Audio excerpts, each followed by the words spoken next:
سنو اللہ کریم قرآن مجید میں کیا ارشاد فرماتا ہے. بسم اللہ الرحمن الرحیم وَلَنَبْلُوَنَّكُمْ بِشَيْءٍ مِّنَ الْخَوْفِ وَالْجُوعِ وَنَقْصٍ مِّنَ الْأَمْوَالِ وَالْأَنفُسِ وَالثَّمَرَاتِ وَبَشِّرِ الصَّابِرِينَ. اور ضرور ہم تمہیں آزمائیں گے. کیا فرمایا؟ ضرور آزمائیں گے، تیار رہو. there is examination. اچھا آزمائش کن کی چیزوں کی ہوگی؟ سبحان اللہ، قرآن نے لسٹ بھی دے دی ہے کہ آزمائش کیا ہوگی. فرمایا کچھ ڈر سے، اچانک خوف آ جاتا ہے نا، کوئی دشمن آ جاتا ہے، کوئی دھمکی دے رہا ہوتا ہے، اچانک حالات خراب ہو جاتے ہیں، دل میں خوف بیٹھ جاتا ہے. پھر فرمایا بھوک سے، مال کم ہو گیا، تنگی آ گئی تو بھوک سے. پھر فرمایا کچھ مالوں اور جانوں اور پھلوں کی کمی سے. کبھی کاروبار میں نقصان ہوگا، کبھی کسی کے باغات ہے تو باغ فصل اجڑ سکتی ہے، آپ کو کوئی نقصان ہو سکتا ہے، کسی جگہ آگ لگ سکتی ہے، اور جانوں کی کمی سے بیماری بھی آ سکتی ہے. مگر آگے کیا فرمایا؟ وَبَشِّرِ الصَّابِرِينَ. خوشخبری سنا ان صبر والوں کو. اور جب سبحان اللہ یہ ایگزام آتا ہے نا، جو اس ایگزام سے نکل جاتا ہے تو رب نے فرمایا خوشخبری ہے. اللہ اکبر. ہم نے زندگی میں دیکھا ہے جس نے مصیبت پر صبر کیا، اللہ کی رضا پر راضی رہا، اللہ نے مشکل سے بھی نکالا اور پہلے سے اسے زیادہ عطا فرما دیا. ہمارا پرابلم ہی ہم ٹیسٹ میں فیل ہو جاتے ہیں. جیسے ہی امتحان شروع ہوا، واویلا شروع، شور شروع، شکوے شروع. سب کو بتانا، حالانکہ کر کوئی نہیں سکتا لیکن سب کو بتائیں گے.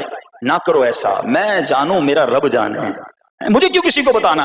ہاں وہ کریم ہے، وہ دیکھ رہا ہے کہ میرا بندہ صبر کر رہا ہے. سبحان اللہ. حضرت سیدنا امام ابو جعفر محمد بن جریر طبری تفسیر طبری میں اس آیت مبارک کے تحت فرماتے ہیں، یعنی ہم تمہیں دشمن کے خوف، قحط سالی، شدید بھوک و فقر و فاقہ، فصلوں کی کمی، مقاصد کے حصول میں مشکلات، کفار سے جنگ کے دوران افرادی قوت میں کمی اور اہل و عیال کی موت وغیرہ کے ذریعے آزمائیں گے. اور یہ سب چیزیں بطور امتحان ہوں گی تاکہ تمہارے سچے جھوٹوں سے اور اہل بصیرت منافقوں سے جدا ہو جائیں. یعنی اس ٹیسٹ میں پتہ چل جائے گا کون اللہ والا ہے، کون صبر والا ہے، کون اللہ کی رضا پر راضی رہنے والا ہے. سنو سنو، جب یہ تکلیف آتی ہے نا تو اس کا پھر اجر کتنا ملتا ہے. شہنشاہ نبوت، مخزن جود و سخاوت صلی اللہ تعالی علیہ وسلم نے ارشاد فرمایا جو دنیا میں ہی اپنی ہر خواہش کی تکمیل کر لے تو یہ چیز آخرت میں اس کے اور اس کی خواہش کے درمیان آڑ اور پردہ بن جائے گی. اور جو مالداروں کی زینت کی طرف اپنی نگاہیں دراز کرے تو وہ آسمان والوں کے سامنے بے عزت ہو جاتا ہے.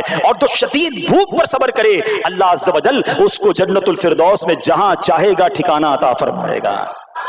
ہاں، ہر چیز پوری ہو جائے، جو چاہیے وہ مل جائے، یہ نہیں ہونا چاہیے. کچھ نہ کچھ آزمائشیں آئیں گی، اور اگر سب ادھر مل گیا تو ادھر پھر کیا ملے گا؟ ہم اللہ سے یہ دعا کرتے ہیں کہ ادھر بھی عطا فرمائے، ادھر بھی محروم نہ کرے. ہاں، ہمیں ڈرتے بھی رہنا چاہیے کہ یار میں جو مانگتا ہوں ادھر مل جاتا ہے، کہیں وہاں محروم نہ رہ جاؤں. تو آزمائش آئے تو صبر کرنا چاہیے، اللہ کی رضا کے طور پر زندگی گزارنی چاہیے. ایک بار نبی پاک علیہ السلام انصار کے پاس تشریف لے گئے تو فرمایا کیا تم مومن ہو؟ بڑا کمال کا سوال جواب ہے، ذرا غور کیجئے گا. ہمارے پاس بھی کوئی آ کر کہے کہ کیا تم مومن ہو تو ہم کیا جواب دیں گے؟ صحابہ خاموش رہے. سیدنا فاروق اعظم نے کہا حضور ہاں ہم مومن ہیں. شاید ہمارا بھی جواب یہی ہوگا مومن ہیں. مگر اگلا سوال سنو نبی پاک علیہ السلام کا. فرمایا کہ اگر تم مومن ہو تو تمہارے ایمان کی علامت کیا ہے؟ ہاں، اب ہم سے کوئی یہ سوال کرے تو ہم جواب کیسے دیں گے؟ بھائی تم کہہ رہے ہو مومن ہیں، واٹ از دا سمپٹمز؟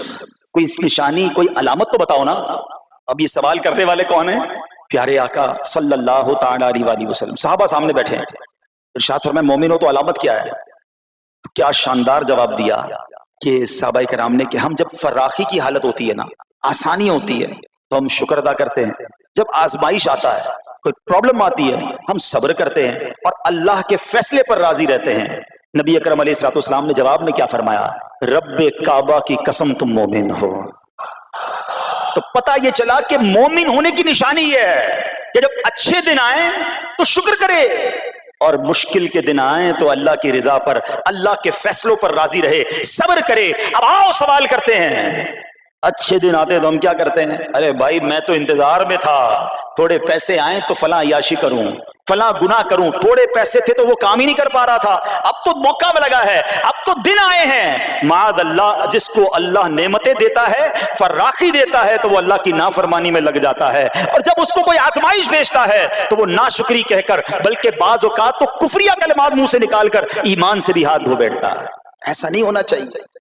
عقل مند وہ ہے، یاد رکھنا کہ رب جتنی عطائیں بڑھائے ہم اتنے سجدے بڑھائیں، ہم اتنے صدقے بڑھائیں۔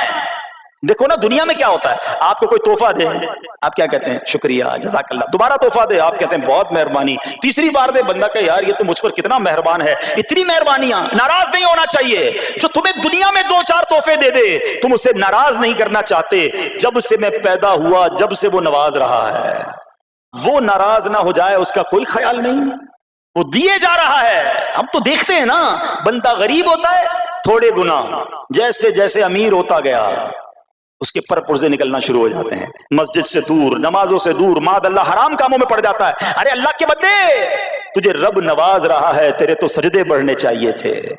لیکن ہوتا کیا ہے، وہ عطائیں بڑھاتا ہے، لوگ خطائیں بڑھاتے ہیں۔ نہ کرو ایسا۔ جب فراخی ہو، جب اللہ کی طرف سے آسانی ہو تو شکر ہو، اور جب آزمائش آئے تو صبر ہو۔ یہی مومن کی نشانی ہے، اور اللہ سے دعا کرتے ہیں کہ اللہ کریم ہمیں اپنے شکر گزار اور صبر کرنے والے بندوں میں شامل فرما لے۔